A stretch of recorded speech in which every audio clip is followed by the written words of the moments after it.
Introducimos entonces allí una pregunta, digamos así, más que una pregunta, también querer entender en la mente de Pablo esto que él menciona, ¿no, Mario? Mm. La ley dada en forma indirecta. Ujú. Ustedes recuerdan que el pueblo eh, ni siquiera podía escuchar la voz de No, Dios y no que menos quería verlo. Y entonces hubo un mediador, Moisés se puso un velo. Moisés. Moisés. Entonces, en el criterio de Pablo, la promesa hecha a Abraham fue una promesa hecha directamente. Directamente, ¿Eh? cara a cara. Aquello fue indirecto. Ujú. La revelación del Señor y la promesa del Señor a Abraham fueron hechas directamente. Ujú. Eso para Pablo tiene peso. Ujú. Eso para Pablo marca una diferencia. El autor lo señala allí, ¿no? Dice, por majestuosa que haya sido la presentación de la ley en el Sinaí, con muchos ángeles presentes, y por importante que fuera Moisés, la ley fue dada en forma indirecta. En Correcto. contraste, la promesa de Dios fue hecha directamente a Abraham y justamente a su descendencia sin un mediador. Ujú. ¿Sabes qué? Para mí, en mi mente, esto no le daba importancia, es decir, pero Pablo lo menciona Sí, como diciendo, el pacto, la promesa, tiene más importancia porque Dios se tomó el trabajo de llamarlo a Abraham y hablarle cara a cara, ¿no? ujú, ujú. Por eso la parte final de este párrafo dice, al fin, por importante que sea la ley, nadie le quita la importancia, por importante que sea la ley, Ujú. no sustituye la promesa de salvación por gracia por medio de la fe. Por el contrario, la ley nos ayuda a comprender mejor cuán maravillosa es esa promesa. Qué bárbaro. Qué lindo que está este aspecto, qué lindo que está esto de entenderlo de esta manera. Y bueno, creo que hay varias cositas que podríamos resaltar en este último bloque, en el sentido es, me gustó un poquitito esto de una ley objetiva en un Ujú. mundo, en una sociedad tan subjetiva, tan así volátil, donde cada uno piensa conforme a lo que le parece, a lo que racionaliza, pero aquí la ley objetiva, la ley puesta allí, ¿cierto? Pero entonces esa ley jugando un rol importante en el pacto, pero no invalidando la fe. Correcto. Qué lindo. Complementándola, trabajando las dos juntas. ¿Mm? Es decir, aquel que vive en la fe es hijo de Abraham, es justamente el pacto, juega un papel importante en su vida, digamos, es parte del pacto, pero no te olvides de la ley, porque los hijos de Abraham, los hijos de la fe, deben vivir de acuerdo, podríamos decir, a la ley de Dios. Correcto. ¿Mm? ¿Cómo vivió Abraham? ¿Cómo vivió Abraham? Ujú. ¿Cómo vivió Abraham? Quiere decir que la vida de Abraham, podríamos decir, quedó allí escrita o señalada. Sabemos cómo vivió Abraham porque él conoció la ley. Y sabemos cómo vive un hijo de Dios porque justamente conoce la ley. Eso es algo que debemos entenderlo más, ¿no? Ujú. Y darle la importancia en este sentido. Y bueno, y entender las promesas. Las promesas juegan un rol importante y entonces frente a eso debemos entender que no debo confiar en lo que yo puedo hacer porque el pacto es un legado. Ujú. El Sí, pacto es allí dado sin mérito, no por lo que yo soy, ni por lo que pienso que soy, sino verdaderamente por lo que Dios es. Y correcto. esto Abraham está justamente, digo, el autor está mencionándolo, por eso lo menciona Abraham, ¿no? Es decir, no se olviden que el mismísimo Abraham no tuvo mérito de salvación por, por lo que él era, sino por la gracia majestuosa de Dios que le hizo el pacto. En ese pacto Ujú. entre Dios y Abraham, que hemos llamado testamento también, la tarea de Abraham, si se puede llamar así la tarea, Sí.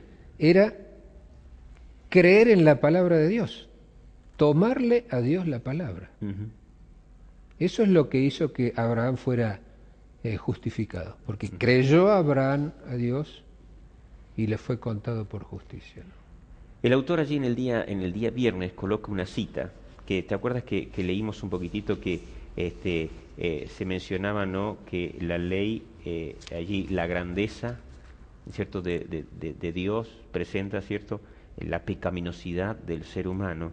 Y él coloca allí, ¿cierto?, que me gustó porque también el propósito de la ley ¿cierto? Es exaltar la santidad de Dios. Es decir, cuando uno ve la ley, uno puede ver la santidad de Dios tan alta que nosotros no podemos alcanzarla, y solo por la justicia podemos, ¿cierto?, alcanzar el perdón. Y entonces él coloca allí, ¿no? Dice, como el pueblo de Israel había vivido en un ambiente de idolatría y corrupción, no tenía un concepto verdadero de la santidad de Dios y de la extrema pecaminosidad de su propio corazón, de su total incapacidad para observar la ley de Dios y la necesidad de un Salvador. Todo esto se les debía enseñar. Podemos entender un poquito por qué Pablo habla de la ley es el ayo. Y vos habías mencionado dos conceptos sinónimos. Había mencionado guía y pedagogo. La ley debía enseñarle esas cosas.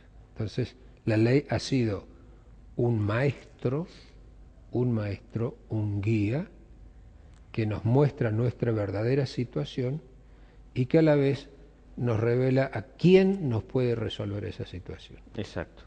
Me gusta el tema también en esto, ¿no? Decir, la ley, el propósito de la ley revelando la santidad de Dios.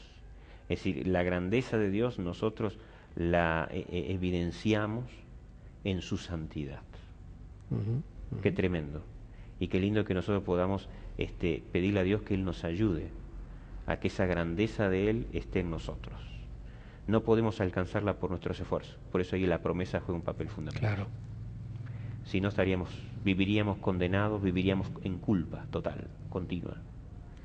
¿Qué podríamos decir? La promesa,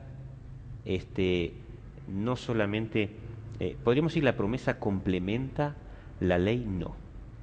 La promesa suplanta la ley, no. Entonces, es algo que la promesa, ¿qué podríamos agregar allí? No suplementa, no suplanta.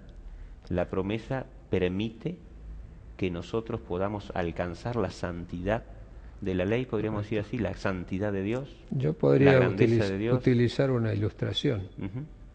Son dos compañeros que van juntos, pero adelante va la promesa. Amén. Amén. Bueno, Mario, ¿qué podemos decir de esta lección? Linda, ¿no? Como todas las lecciones del trimestre, cuando se habla del Evangelio, estamos hablando de buenas noticias. Así que todas las buenas noticias son noticias que uno quiere escuchar. Yo me quedo quizás con un poquitito, con un interrogante, quizás con un pensamiento en el sentido es necesitamos esforzarnos como adventistas a hablar un poquitito más de las promesas. Sí. Es decir, darle más énfasis en el Evangelio, en el concepto de pacto, el tema de las promesas.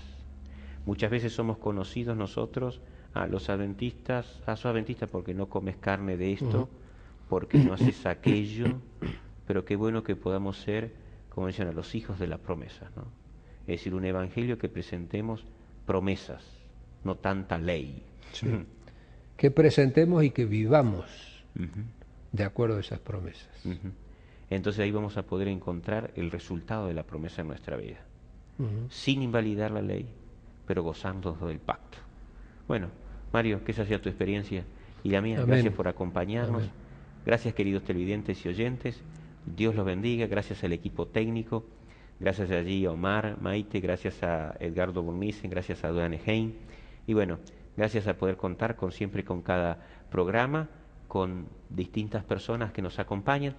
Y gracias a muchísimas iglesias que comparten la lección. Gracias a todos los televidentes. Gracias también a muchos que a través de internet nos mandan notitas y nunca podemos saludarlos.